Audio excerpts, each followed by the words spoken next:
The real Lamam calling you. Let's go.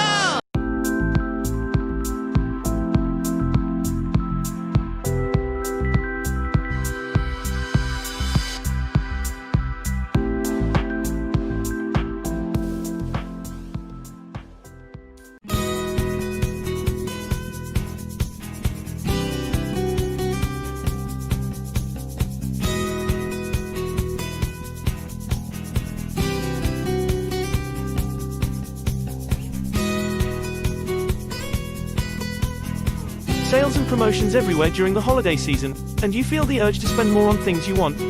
Or maybe buy the new iPhone 12. There is a term we use to describe people who prefer seeking pleasure and avoiding suffering. These are what we call hedonists. In general, hedonism is a concept that believes fulfilling the human desires and avoiding the sufferings are the only component of well-being. Ethical hedonism is the belief that combines hedonism with welfarist ethics, claiming what we should do depends exclusively on what affects the well-being of individuals. In some ways, there is some truth in this. There is nothing wrong with buying or getting what we want, but an excessive practice of this behavior may lead to worse than good. Let us look at a general religious view. In any religion, whether Buddhism or Christianity or Islam, these religions teaches their followers to practice good life values. And an example for this situation would be modesty. Religion teachings teaches us that practicing good values will bring great impact to our lives. Hence, practicing the value of modesty will benefit us more, rather than giving into the worldly pleasures. Why being modest is important. There are 4 main points we are going to cover. What is modest? Dalai Lama quotes, Christianity versus Islam verses. Let's dive into each points. Modesty is an honest value. It teaches us how to morally live in modesty, living with what we need and not what we want. Warren Buffett said that, if you buy things you do not need, soon you will have to sell things you need. There is much truth in this. Illustratively, if we have RM100 and used it to buy a new pair of shoes instead of buying our weekly groceries, then we might end up with no food and in the end have to sell not only the shoes we bought earlier at a lesser price but other things that we need as well, such as our laptop, in order to cover the bills. The Dalai Lama quotes about materialism and human life. People once considered that religions were obsolete and that material science would solve all human problems. Then they have become disillusioned with materialism and machinery and have realized that spiritual sciences are also indispensable for human welfare. He also referred to our era as being a materialistic culture, saying, these days, in our materialistic culture, many people are led to believe that money is the ultimate source of happiness.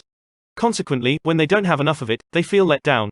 Therefore, it is important to let people know that they have the source of contentment and happiness within themselves, and that it is related to nurturing our natural inner values. Christianity has also addressed materialism in a few verses. The verses address that self, discipline and control are important when it comes to worldly possessions so as not to lead a man to his own doom. He who ignores discipline comes to poverty and shame, but whoever heeds correction is honored. Proverbs chapter 13 verse 18, in the house of the wise are stores of choice food and oil, but a foolish man devours all he has. Proverbs chapter 21 verse 20. Islam also has verses referring to the relation between materialism and mankind. Surah at-Takathur 102-1-8 talks about man's obsession and attachment to this life.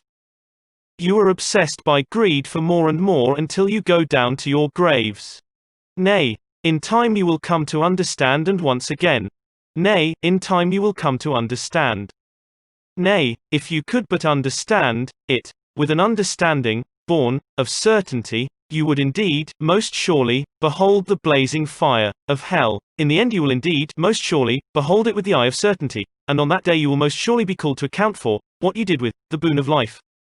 Surah al-Humazah 104-1-9 talks about the consequences of man's attachment to the materialistic world. The verse talks about how wealth hoarders and materialistic people will still leave the world empty-handed. Woe unto every slanderer, fault finder, woe unto him, who amasses wealth and counts it a safeguard, thinking that his wealth will make him live forever, nay, but, in the life to come such as, he shall indeed be abandoned to crushing torment. And what could make thee conceive what that crushing torment will be?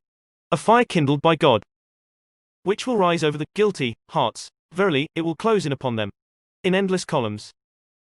Generally, all religions commonly believe that being materialistic and only fulfilling our own desires and wants will harm our well-being and our means of living on earth.